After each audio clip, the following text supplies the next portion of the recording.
Jadi kalau saya punya atom karbon, nah di mana kita sudah belajar konfigurasi elektron karbon itu 1s2, 2s2, 2p2 ya. Nah, elektron yang terlibat dalam pembentukan ikatan kimia untuk setiap ikatan karbon itu adalah elektron di kulit keduanya, yaitu di 2s sama di 2p.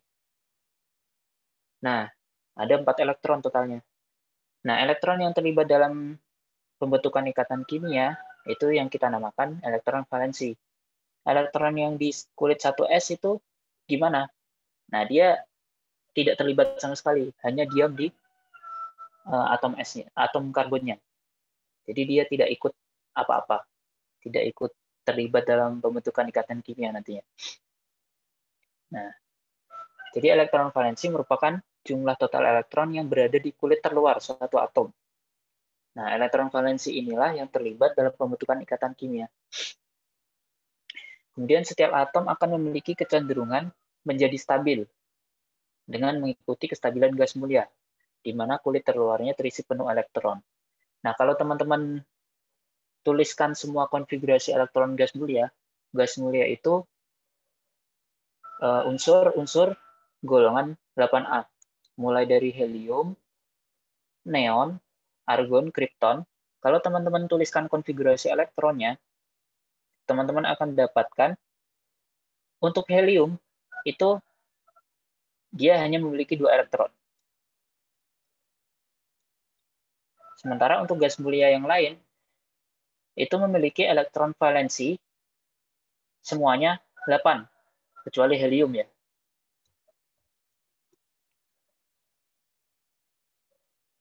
Jadi punya 8 elektron untuk gas mulia yang lain. Nah, berarti kesimpulannya apa? Gas mulia itu semuanya memiliki 8 elektron, kecuali helium, yang hanya memiliki 2 elektron di elektron terluarnya, di kulit terluarnya. Nah, setiap atom kenapa cenderung menjadi stabil mengikuti gas mulia? Jadi, alasannya seperti ini. Kalau teman-teman misal punya pesawat nih, teman-teman punya pesawat, terus teman-teman punya perusahaan pesawat. Jadi teman-teman jual tiketnya, tiket penerbangan, pasti teman-teman pengen supaya tiketnya terjual habis. Misal satu pesawat itu ada kuota penumpangnya 40 misalnya. Nah, pasti teman-teman pengen supaya 40 kursi tersebut bisa terjual habis tiketnya. Bisa terisi penuh penumpang. Nah, kalau lebih gimana? Kalau lebih nanti menyalahi aturan. Bisa berbahaya nanti ketika pesawatnya terbang, bisa kelebihan penumpang. Kalau kurang gimana? Nah, sebisa mungkin kita memenuhi. Nah, analoginya seperti itu. Jadi setiap atom itu jika di kulit terluarnya masih ada yang kosong, itu sebisa mungkin bagaimana caranya atom tersebut akan berusaha mengisi supaya elektron di kulit terluarnya terisi penuh. Terisi penuhnya seperti apa? Seperti gas mulia. Di mana kebanyakan gas mulia itu elektron terluarnya terisi penuh 8 elektron. Nah, inilah yang dinamakan hukum oktet. Jadi setiap atom nanti pada pembentukan ikatan kimia akan berusaha supaya memiliki elektron valensi sebanyak 8. Nah, seperti itu. Analisis dari perasaan keji. Kecuali untuk helium ya. Helium negatif dan hanya yang untuk helium hanya sampai 2. Untuk hidrogen sama helium itu cuma maksimal 2. Allah Al-Qudus menunjukkan. Allah Al-Qudus menunjukkannya. Kemudian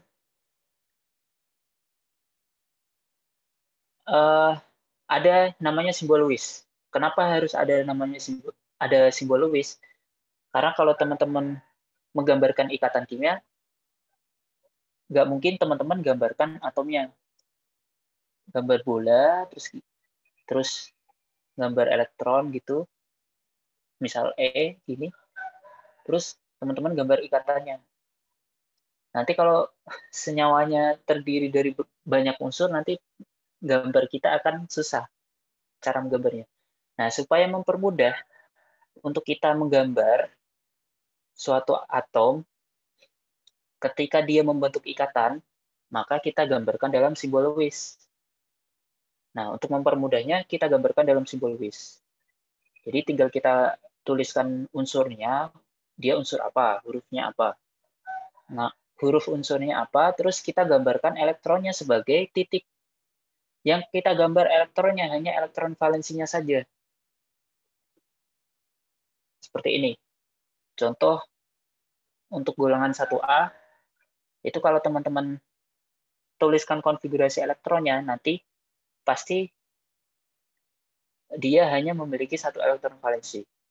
Untuk golongan 2A, pasti hanya memiliki 2 elektron valensi. Ada 2 elektron di kulit terluarnya. Nah, simbol Lewisnya seperti ini. Untuk 3A, pasti elektron valensinya 3. Jadi kita nggak harus tuliskan konfigurasi elektronnya. Jumlah elektron valensi itu sebenarnya sesuai dengan golongan mereka. Kalau dia di golongan 5A, pasti elektron valensinya 5. Dan seterusnya. Nah, di dalam pembentukan ikatan nanti, ketika suatu atom membentuk ikatan kimia, nanti kita gambarkan elektron yang terlibat dalam pembentukan ikatan sebagai garis. Jadi ketika membentuk ikatan, elektron tersebut digambarkan sebagai garis. Untuk membedakan elektron valensi yang terlibat dalam ikatan dengan yang tidak terlibat.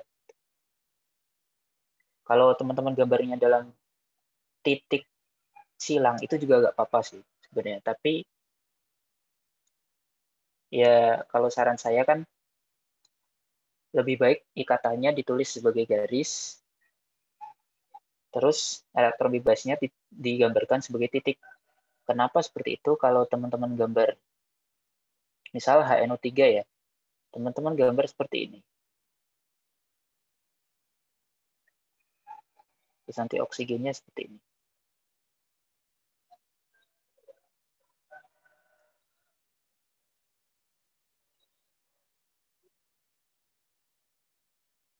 Nah,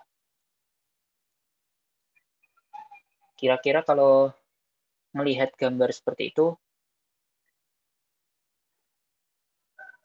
bisa lebih enak mana?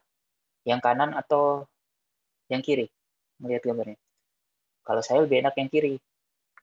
Karena udah terlihat jelas ya, mana yang ikat, mana yang ikatan, mana yang elektron ikatan, mana yang elektron tidak terlibat dalam ikatan.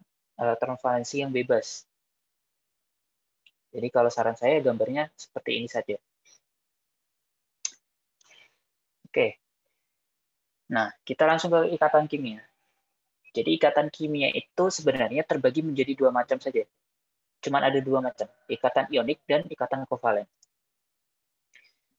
Bedanya di mana? Kalau ikatan ionik itu ikatan yang terjadi antara suatu ion positif atau kation dengan suatu ion negatif yang kita namai sebagai anion. Jadi murni ikatannya itu antara ion positif dengan ion negatif. Nah, ikatan yang terbentuk dinamakan ikatan ionik. Senyawanya kita namakan senyawanya dengan nama senyawa ionik. Nah, seperti itu.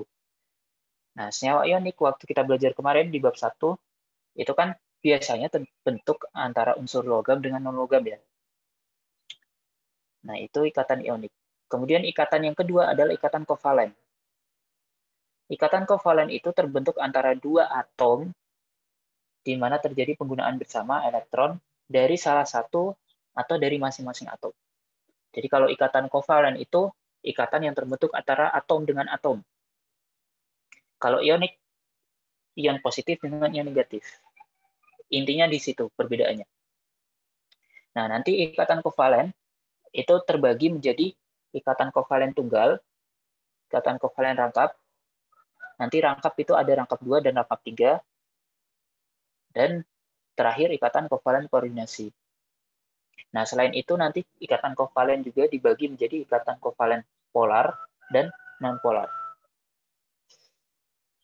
Oke, kita bahas satu-satu dulu. Ikatan ionik. Ikatan ionik itu terbentuk antara suatu ion positif dengan ion negatif. Kenapa ada ion positif, ada ion negatif? Contohnya Na. Kenapa Na membentuk ion positif, membentuk ion Na+. Na itu elektron valensinya 1. Kalau kita tuliskan konfigurasi elektronnya,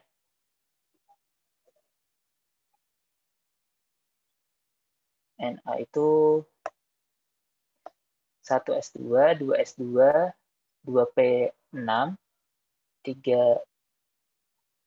2p6, 3s1 ya. Nah, kalau teman-teman lihat konfigurasi elektron Na, elektron terluarnya ada di kulit ketiga, yaitu di 3s. Ada 1 elektron. Berarti dia cuma punya 1 elektron valensi.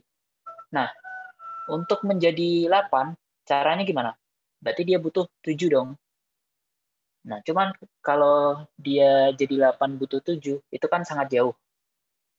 Nah, sehingga lebih mudahnya dia mending melepas 1 elektron saja. Kalau 1 elektron ini dilepas, kulit terluarnya jadi berubah. Yang awalnya di kulit ketiga, sekarang kulit ketiganya jadi kosong ketika 1 elektronnya dilepas. Akibatnya kulit terluarnya ada di kulit kedua. Ada di sini.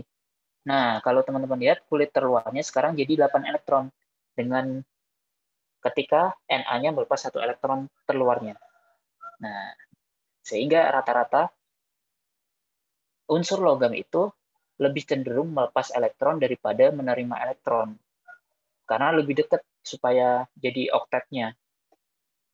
Dibandingkan dia harus menerima elektron. Makanya Na akan banyak kita jumpai pasti di dalam senyawanya itu Na itu pasti berupa ion Na+. Di semua senyawanya. Na itu pasti berupa ion Na+. Kenapa? Karena bentuk stabil Na itu berupa ion Na+, bentuk oktetnya ya. Kemudian kalau ion negatifnya seperti apa? Di sini Na membentuk senyawa dengan Cl ya. Kenapa Cl membentuk ion negatif 1? Kalau teman-teman tuliskan konfigurasi elektronnya,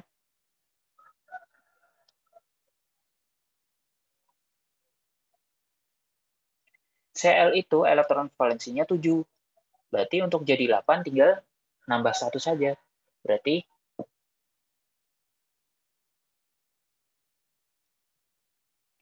tinggal nambah 1 aja, tinggal dia menerima 1 elektron. Jadilah dia bermuatan negatif 1. Nah, Cl itu termasuk unsur non-logam. Nah, sebenarnya secara umum, kenapa unsur-unsur non-logam itu membentuk ion negatif? Ya karena dia lebih dekat ke 8 dengan cara menerima elektron. Makanya kebanyakan unsur non-logam itu lebih cenderung menerima elektron daripada melepas elektron untuk menjadi oktet. Nah, ketika Na membentuk Na+, dan Cl membentuk Cl-, setelah itu Na+ dengan Cl- terjadi ikatan di antara keduanya. Ini terbentuk ikatan. Ikatan yang terbentuk berupa ikatan ionik. Kenapa ikatan ionik? Karena ikatannya terbentuk antara ion dengan ion. Nah, kalau di fisika, ada 2 ion yang muatannya berlawanan. Yang satu positif dengan negatif. Pasti ada gaya tarik-menarik ya. Nah, gaya tarik-menarik itulah yang menyebabkan ion positif dengan negatif ini bisa menghasilkan ikatan ionik. Sama seperti magnet ya. Magnet, kalau kita dekatkan, kalau kutubnya berlawanan ya, itu nanti akan tarik-menarik. Nempel kan pada akhirnya magnetnya. Kedua magnet itu akan nempel. Sama seperti Na dengan Cl. Pada akhirnya kedua ion ini akan nempel, tarik-menarik. Nah, itu ikatan yang terbentuk ketika ion positif dengan negatif saling berikatan. Gambarannya seperti itu ikatan ionik. Murni antara suatu ion yang bermuatan positif dengan negatif. Nah, tadi kita singgung daya Coulomb ya, kalau di fisika. Ada muatan positif dengan ada muatan negatif. Saling berdekatan. Nanti ada gaya tarik menarik ya. Nah, di situ ada gaya Coulomb. Nah, kalau di fisika gaya Coulomb itu sebanding dengan muatan berbanding terbalik dengan jarak muatannya. Nah, kalau di kimia, untuk menyatakan berapa nilai energi ikatan suatu ikatan ionik, kita nyatakan nilai energi ikatannya dengan nilai energi kisi. Jadi kalau ditanya, berapa energi ikatan NaCl? Tinggal lihat energi kisi dari NaCl. Energi kisinya berapa? Nah, energi kisi itu apa sih? Kalau secara definisi, energi kisi itu perubahan energi yang terjadi ketika ion positif dan ion negatif dalam fasa gas bergabung menjadi senyawa ionik dalam fasa padatan. Nah, seperti digambarkan dari reaksi ini. Jadi proses reaksi ini itu nilai energinya merupakan energi kisi NaCl. Nah, jadi kita bisa tahu energi ikatan NaCl itu tinggal lihat energi kisinya. Semakin besar energi kisi suatu senyawa ionik, maka semakin tinggi energi ikatannya. Akibatnya apa kalau semakin tinggi energi ikatan? Berarti ikatannya semakin susah untuk diputus. Kalau ikatannya semakin susah diputus, akibatnya nanti ke titik meleleh sama titik didih. Pokoknya kalau energi ikatan, pengaruhnya nanti ke titik leleh